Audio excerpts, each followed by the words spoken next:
Hello and welcome to this One Book, One Lincoln presentation. I'm Diane Gonzalez.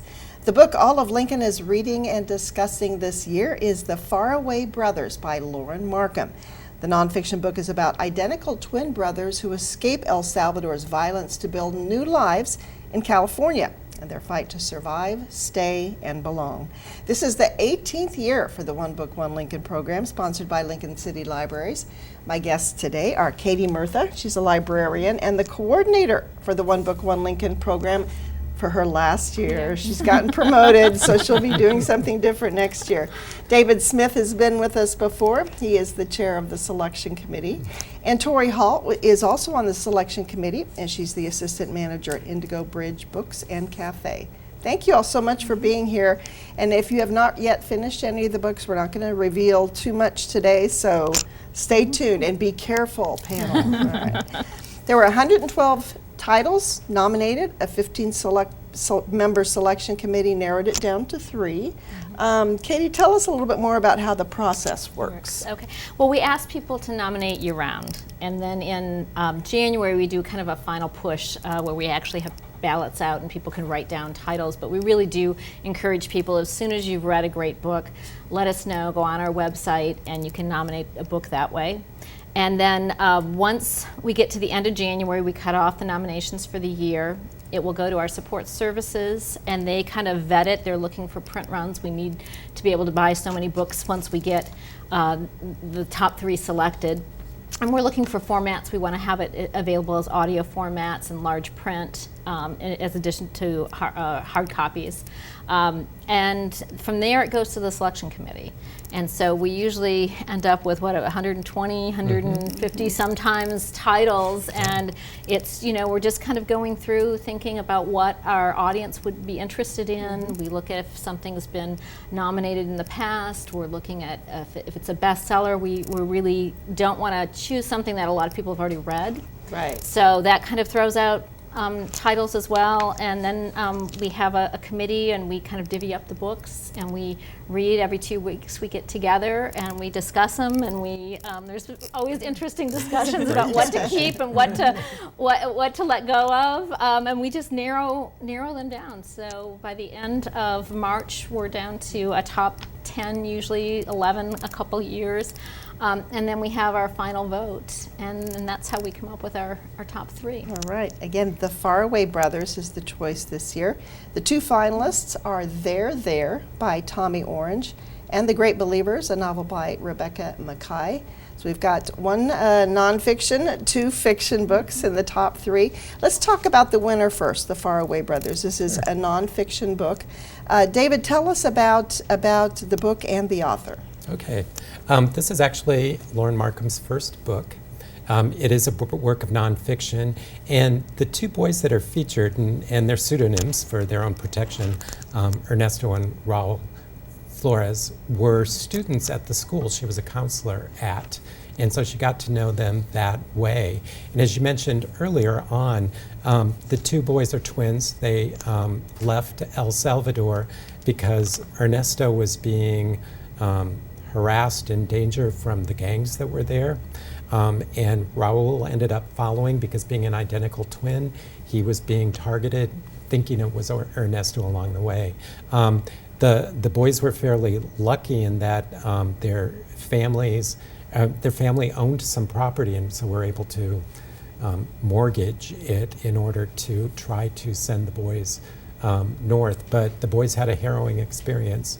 And actually, once they crossed the Rio Grande and were in the Texas deserts, were apprehended. I won't say a whole lot more from there, but you get to see their experiences as they try to settle into the U.S. before court dates come up in terms of immigration court. And at the same time, you get to see and hear what's going on back in El Salvador, how the family is coping along with that. What I really like about this book, and she talks about this in her foreword, is that she tries to put a human face to immigration. That at this point in time, we're sort of polarized in our views on immigration, and she talks about wall, no wall, let them in, don't let them in, but no gray area in between. And I really think as well that the book helps to put that human face to it. And we get to see two boys who are really just like most boys if you walked into one of our high schools here in the U.S. Or in Lincoln, that are concerned about girls, are concerned about how they fit in, are involved in social media. But on top of that, they're having to deal with that past in El Salvador and whether or not they'll be allowed to actually stay and be safe here in the U.S. Well, in addition to being chosen as Lincoln's one book, the book has also been named one of the best books of the year by the New York Times Book Review. It was a winner of the Ridenhour Book Prize, silver winner of the California Book Award, and a finalist for the LA Times Book Prize. So a much honored book and well worth the read. Did you learn a lot from reading this book? I did. I do a lot of work in the school district. I work for LPS, and so I've been involved in a lot of work with students that are here from other countries and as part of immigration, resettling here in Lincoln. But I think this book really puts a real human face to the issues. All right. Well, let's talk about the two runners-up now. The Great Believers is a novel. Katie, tell us a little bit about this book. So this is a book about loss and remembrance. It's got two storylines, one set in 1985 and one is set 30 years later in 2015. And so the story starts out in 1985. It's about a group of gay men living in Chicago, and their professional lives are just taking off when the specter of AIDS starts to come in, and one by one these friends are affected by it, and one of the men's sisters ends up kind of supporting this group. And so then 30 years later, it's about her experiences, the trauma that she had from losing so many people at such a young age, because she's only, I think, at the end of her teens, early 20s when this is happening. And she becomes estranged from her daughter, and so she's trying to put the pieces back to that relationship as well. I thought it was a beautifully written book, and it's really the setting in 1985. To me, I grew up in that era. I was, graduated in '84 from high school and '88 from college. So she does a beautiful job of talking about what it was actually like living those experiences. And I would say, in terms of book discussions, this book I think has been, of all the books I've done for One Book, One Lincoln, this has probably had the most immediate impact on people.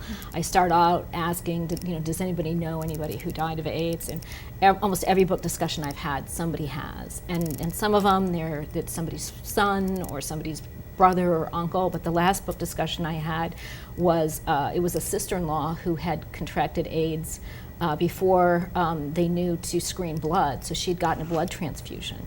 And it was, she talked about how difficult it was for the family because they didn't want anyone to know what was going on.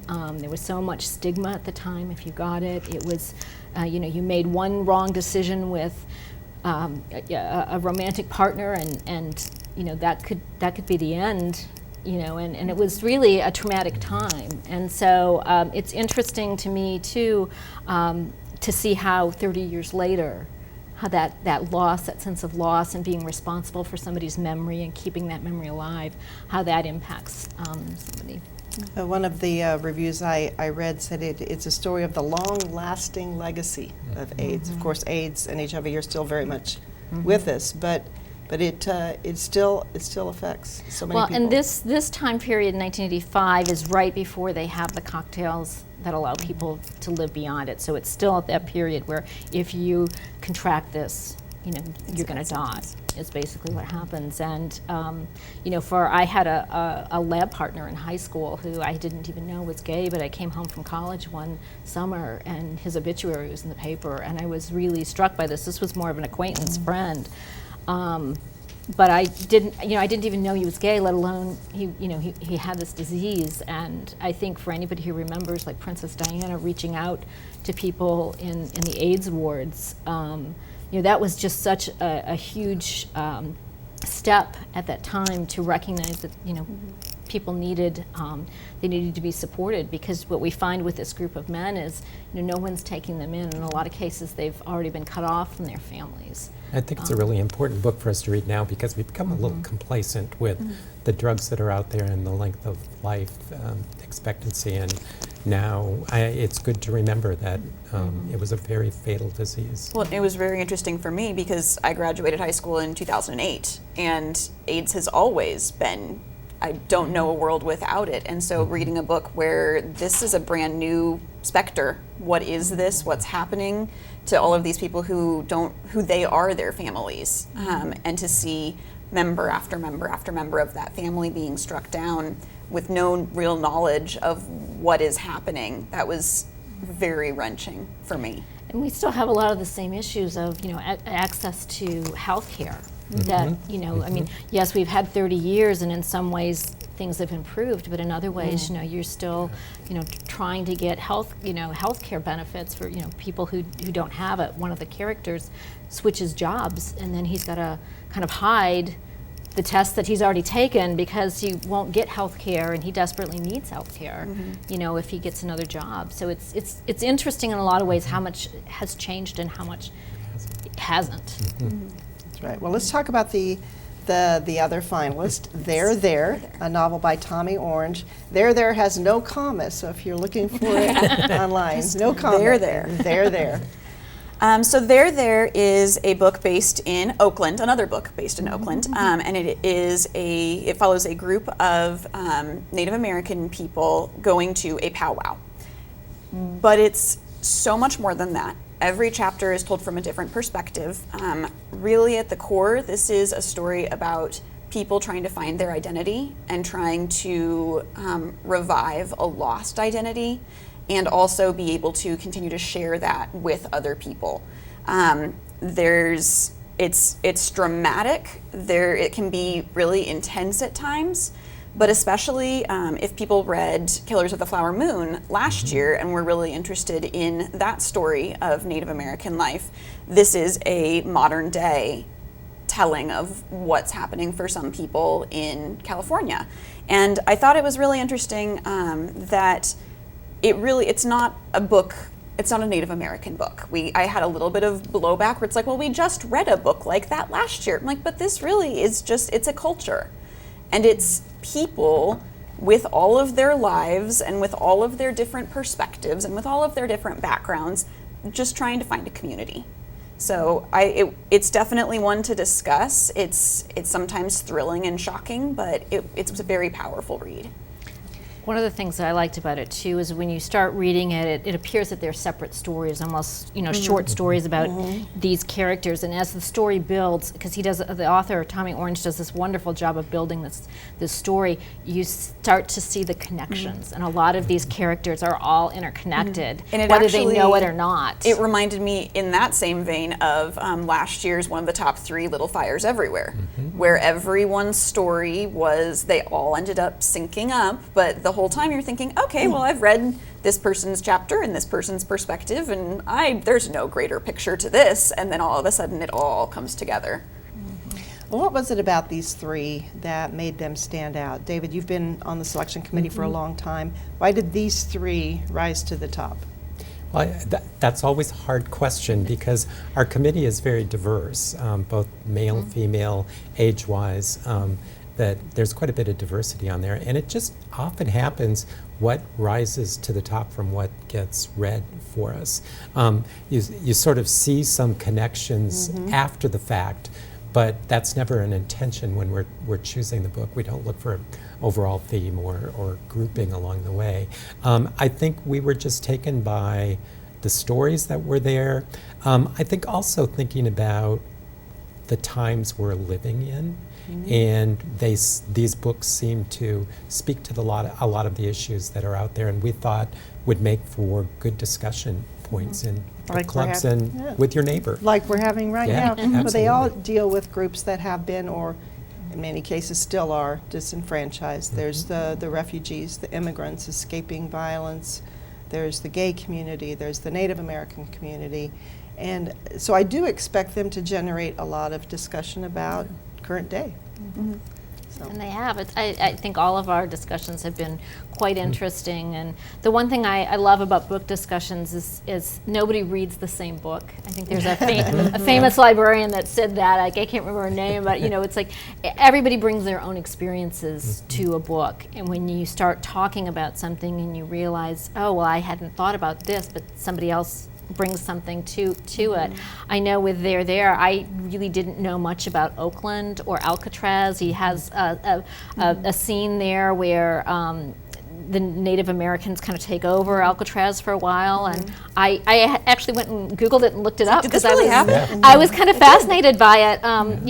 With the Great Believers, I lived in the Chicago neighborhood that was just south of where it's set in Boys Town in Chicago, and I lived there in '88 and '89, so I had a real clear visual picture of what that neighborhood and what it looked like. So I've been able to share that with other people. So it's always fun to hear how a book impacts everybody, because everybody has a different reaction to it.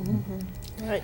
We do have some breaking news here on City Focus. We do want to let people know that the author of The Faraway Brothers is able to come to Lincoln. Lauren Markham will be here in November.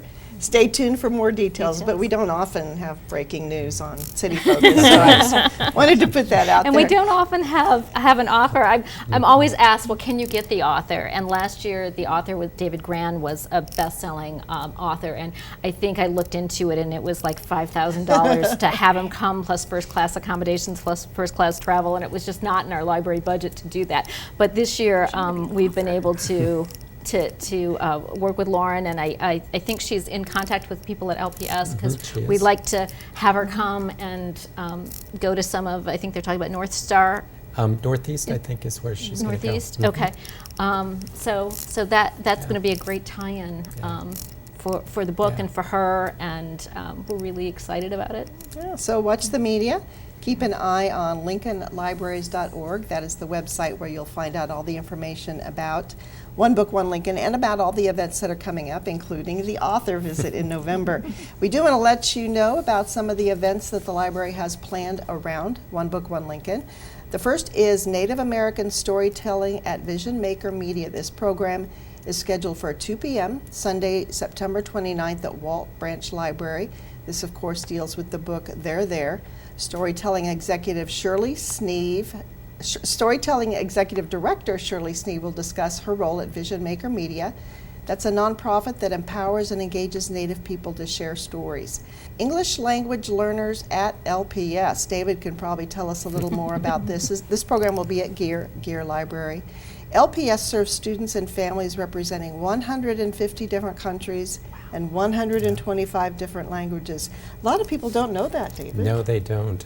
Since Lincoln's been a resettlement community, we've had, I think we've been very lucky to get the number of immigrants that we have here, and our immigrant students really enrich our schools as a result of being here. And hopefully we're doing the job to help them acclimate and become good citizens here in Lincoln. This is your opportunity to learn how LPS supports the educational and emotional needs of our English language learners. The discussion will be led by Kate Domgard. She's the LPS Language Curriculum Specialist, and Dr. Laura Salem. She's the LPS English Language Learner Program Supervisor. The next program then is October 13th at Bennett Martin, the HIV/AIDS epidemic then and now. The Nebraska AIDS Project will host that panel discussion on how the epidemic continues to affect us today. And the final program on the schedule so far, another program that deals with the immigration issue. There is a board game called the Immigration Game. You can go to Isley Branch Library Sunday, October 27th, play the game, and then participate in a discussion that'll be led by Nebraska Appleseed. So some really great discussions this year. These discussion groups add so much to the whole program. Tell us about that, Tori. Well, being able to, first of all, I feel like it's really fun coming into any of the libraries and having the community engage. But when they come in saying, well, why'd you choose these books?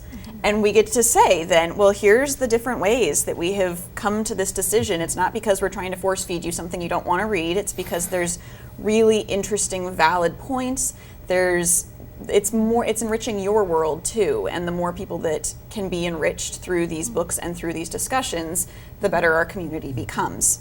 And I've been to several of the different talks and reading groups and so on and so forth at the libraries, and there's always a different group of people. So you always have a chance to get to know someone new and have that conversation. This is also a good time to start a book group because these are the perfect books to start with, and the library has resources to help your book group get going. Right, we do, and if anyone is interested, they can call the library, and we will have library staff come out, and we'll lead one of a book discussions on any of our One Book, One Lincoln titles this year. So that's a good opportunity to have somebody who's read the book, is knowledgeable about the book, has a lot of great discussion questions already lined up. So we really encourage people, we're here for you. If you're interested, call the library and we'll get on your schedule. All right. We also want to mention that these books are available in a lot of different formats: paperback, print, large type, compact disc, downloadable ebooks, book club in a bag. Yes, Still we offer do. that. There's 10 copies in the bag, so that's a good way. Does the librarian come in the bag too? Not in the bag, but the librarian can be Carry booked. bill.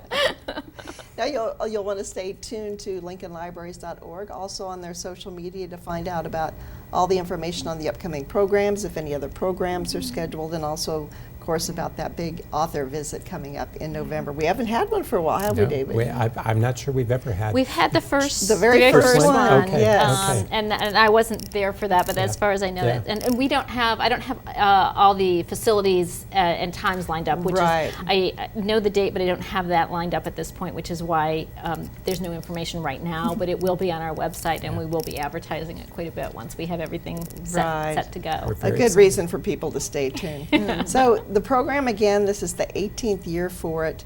Do you think the program is still accomplishing its goal, David? I think so. Certainly there's been a lot of talk this year about the books, and that's a part of the goal, is to get people reading and to get people talking about those books and talking with one another and learning from one another as a result of it. So we constantly Yeah. try to improve, constantly try to get books that our readers will like. And I think these 3 books are certainly ones that have caused a lot of discussion. We host a book discussion for each of the books at our branches, and this year I think we had the largest overall turnout. Every single one of them, we had between 23 and 28 people, and you want to get a large number, but if you get too many people, then you have 1 or 2 people that tend to dominate it. So you try to find that balance, but I would say especially for some of these books, the discussions were really interesting. And I'm thinking back to the one for the Great Believers. We had nurses on AIDS wards. We had people who had lost friends and lost family. We had, it was just a really fascinating discussion. And when we're talking about One Book, One Lincoln, we want to learn from each other. And I think that was, to me, like a really great example. I love going out to book clubs, but a lot of book clubs, everybody's friends, everybody's kind of got a similar point of view. So when you get at the branch discussions, you just get a wider variety. And of with the people. Great Believers, it was really empowering. There was a large group of some LGBTQ youth from the community, and at one point by the end of the discussion, an older woman spoke up and said, "My granddaughter has come out as queer, and I don't really know how to talk to her about that. I want to support her, but how do I do that?" And seeing then, and that it was just this bridge, that suddenly this other community came to her, that we were all able to have this conversation, that she didn't feel scared to ask that question, that she felt supported, so that she could continue to support her granddaughter. And it was very, very moving. It was. So we'd probably say, if you haven't ever experienced one of the library's book discussions or one of the special presentations, come out this year and try one out, There you because I go. think you'll be happily surprised how much you'll get out of it. And you don't need to read the books to enjoy the programs at this point. The Absolutely. programs coming up are all thematically related to the books, but if you haven't read it, don't stop that from you coming out Yeah. to see the programs. Maybe it'll spur you to start reading it. Absolutely. There you go. Well, the final question I want to ask for Tori, because this program was created by a previous generation. What makes One Book, One Lincoln still relevant for a new generation? Well, there's always books, and there's always more books coming out. And books aren't going anywhere. Stories aren't going anywhere. I have loved being on One Book, One Lincoln because it's the most intense book club I've ever been a part of. And it's a bunch of like-minded people who all just really want to talk about the power of literature. And the more that I can talk about literature, the more that you hear about literature, the more that people keep talking about literature. And it's not going to go away if people keep talking about it. And it's a way to have a face-to-face instead of... Oh yeah, absolutely. I have a couple of friends of mine that we all read Circe. I love Circe. That was a highly contentious choice. It made our top 10, and it almost came to fists by the top 3.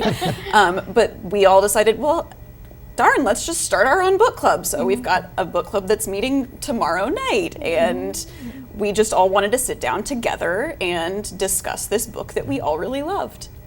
That's great. Well, I want to thank the panel today, Katie, David, and Tori. Great discussion, a good reason for you to get involved in One Book, One Lincoln if you'd like to have a discussion like this. Check out all the opportunities at lincolnlibraries.org. Again, we encourage you all to read The Faraway Brothers, as well as the 2 finalists, They're There and The Great Believers. I'm Diane Gonzalez. Thank you for joining us for this One Book, One Lincoln presentation.